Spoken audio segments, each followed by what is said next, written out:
Retrogamers, Antarpa here from RetroGamesCollector.com, and another quick pickups video. 3 months have elapsed since my last one. I think the last one was September, so we've got October, November and so far into December to cover, and I've got a fair whack of stuff, some unusual things as well this time, some hardware, some unusual hardware, not a lot of non-UK hardware.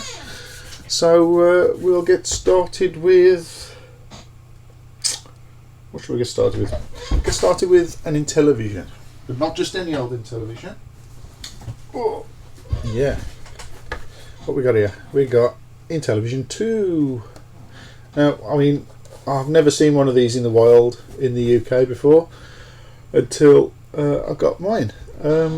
I had to order this from a guy in the States, and here it is.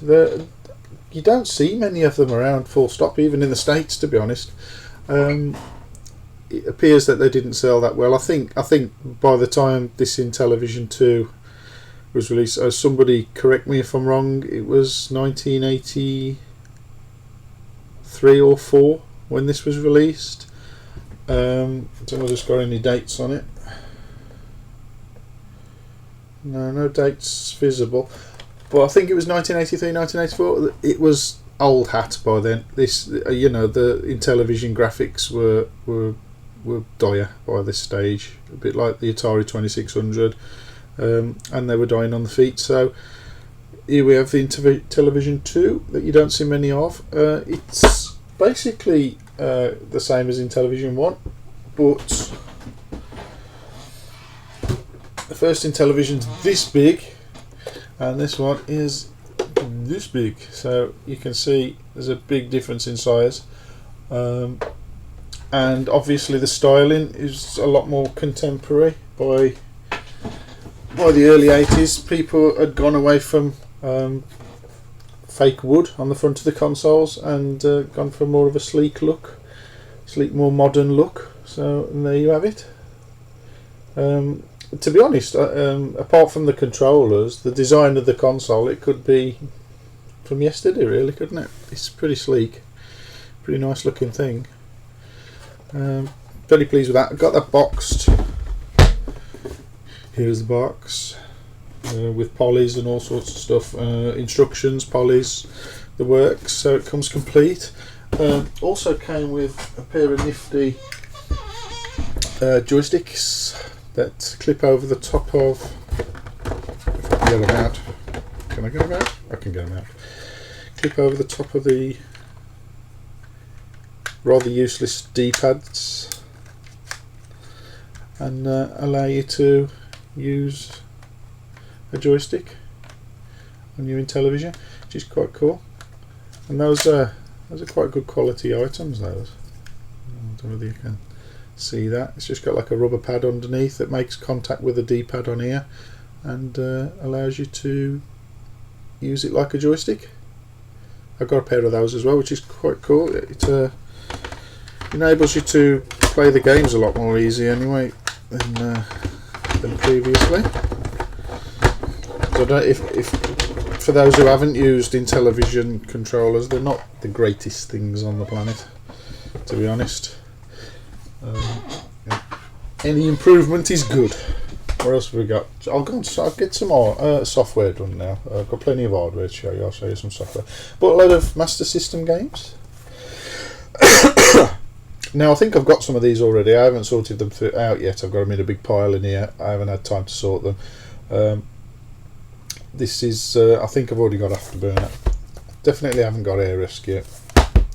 Definitely haven't got Keep Your Eye That. No Cool Spot. I think I already had Mercs. Haven't got Line of Fire, which is cool. I bought these in a bulk lot, as you may guess. That's why I've got some dupes, which will be for sale soon. Chase HQ was one of my favourite games when it came out back in the day, and I think I've got this already. Super Mario GP 2. As you may well believe with me, I also bought a few Spicky games. I've got another Lothlorien title I was after. Okay, that's a bit of a mystery. Don't know where that one's come from. Waxworks. I was after Nightshade to more or less complete my Ultimate collection, and I finally got one of those, complete with this little booklet.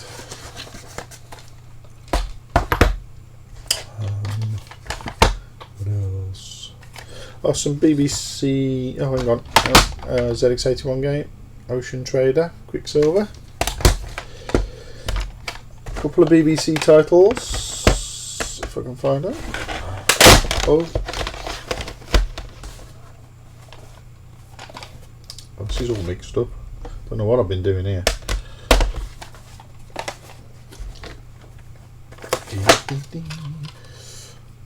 Space Warp. A compilation. Not a compilation, sorry. This is the tracks for the game Revs on the BBC. So this gives you 4 new tracks to play. This is a compilation. The complete BBC compilation. I mean, you can see what's on there if I can actually do it in the right way. There you go. So those are the games on there. Also got already got one of these, but a welcome guide from a BBC Master. But the one thing I was after was the reference manuals. I got part 1 of the reference manual with that bundle. You'll have to bear with me while I reshuffle all this around. I haven't got much room in here. Another Specky game, Eureka. By the great Ian Livingstone. Return of the Jedi. A couple of charity shop buyers, USA Racer and Truckmania, both for PlayStation. I already had that and that. I don't know why they're on the pile. Okay, back to hardware. My mate Will Woodvine modded a ZX81 for me. Basically a fully refurbed ZX81 with all cleaned out, with a new heatsink and an AV mod. So now I've got a nice crisp picture from my ZX81 on my big LCD telly, which is quite cool. For the first time ever.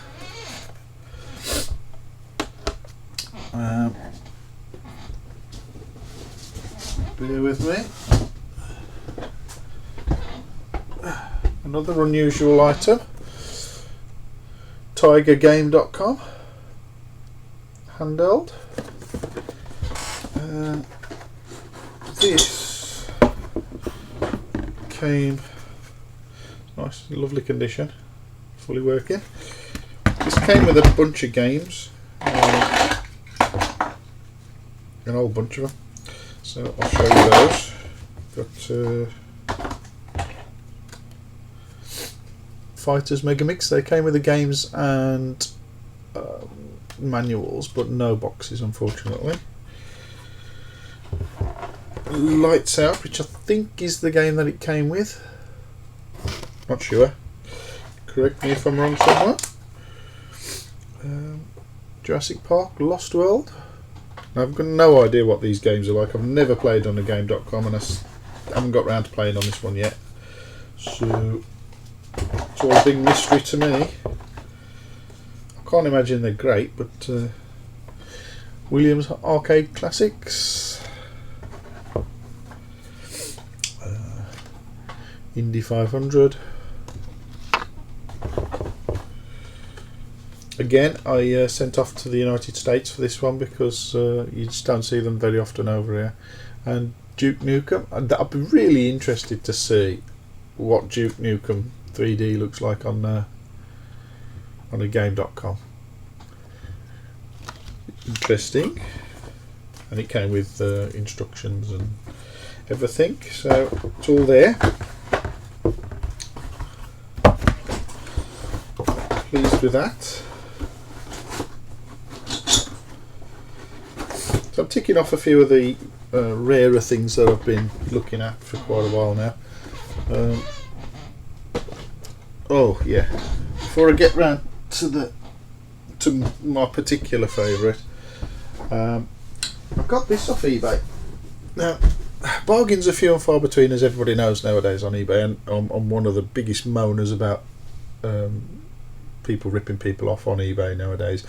But occasionally you can get really, really good bargains. So here was me, late night browsing on eBay, and what do I see? I see a boxed Toshiba MSX kit. So I'm thinking to myself, oh, I want one of those. So I fancy a full kit.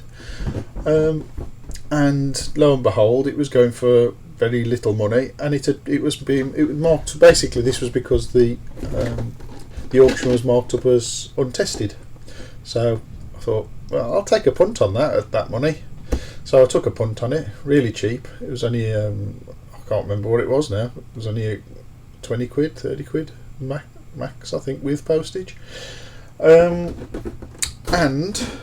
lo and behold, the thing comes.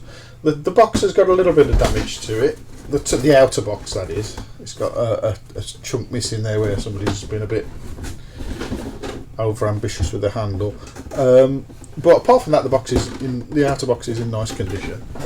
But what's better is the fact it's got all its inners. It's got its software. It's got its original cassette recorder in its own box, and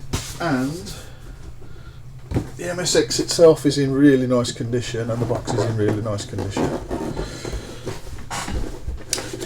But best of all, this untested computer, sorry, it's not a console, there you go, or complete, works perfectly. So for, we'll say 30 notes, because I can't remember how much exactly it was, but I know it was no more than 30. I've got myself a boxed, perfect, nearly perfect Toshiba MSX computer pack, and I'm very, very pleased with that. The MSX itself works absolutely faultlessly, so yay for eBay! And I don't say that very often. I went to the Revival event in Wolverhampton last weekend, and I didn't have a lot of money to spend because obviously I've been spending on eBay and other places. So I just took a little bit along with me, and I got something, a little bit of an holy grail for me. I've been after for quite a while. I've got a Famicom sitting around in here, and to be honest, Famicom games aren't really my bag, but I have always wanted to try out the Famicom disk system games. Obviously you need a disk system to do that, and to get a disk system from Japan, it's just expensive. You can get one, but you're paying as much for postage as you're paying for it, so you end up paying sort of a top side of 120 quid to get one of these back here, and you can't always guarantee the thing hasn't been battered on the way, when you consider it's got to come on a boat usually, unless you want to pay even more money. This thing can take weeks, and it's, you can't guarantee it's not been battered. So I was really happy to see one of the stores there selling a disk system. Now, whilst not mega cheap, it wasn't expensive either, so I was quite pleased with the price actually. And even better than that, I like my things boxed, as you know. It comes in its box. How tremendous is that? So I've got a boxed Famicom disk system working perfectly. The box is complete as well. It's got its top poly, its bottom poly, which is also quite unusual. They're usually missing the top poly, because people just put this cardboard over the top and they forget they've got a top poly, and it usually gets broken up or whatever. So there's the polys, which are in decent condition as well, as you can see. I'm quite pleased. Fully working. Obviously it's got a Japanese PSU, so I have to use a step down converter, but that's not a problem. I've got those lying around. And here is the disk system, and it looks fantastic underneath the Famicom. In fact, I'm just going to grab my Famicom just to show you.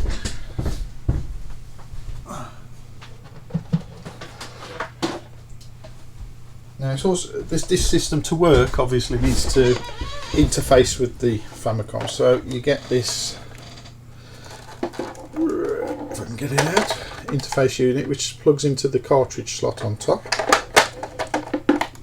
nice and neat, and then you get a lead that comes out of the back of the interface unit and it plugs into the back of here.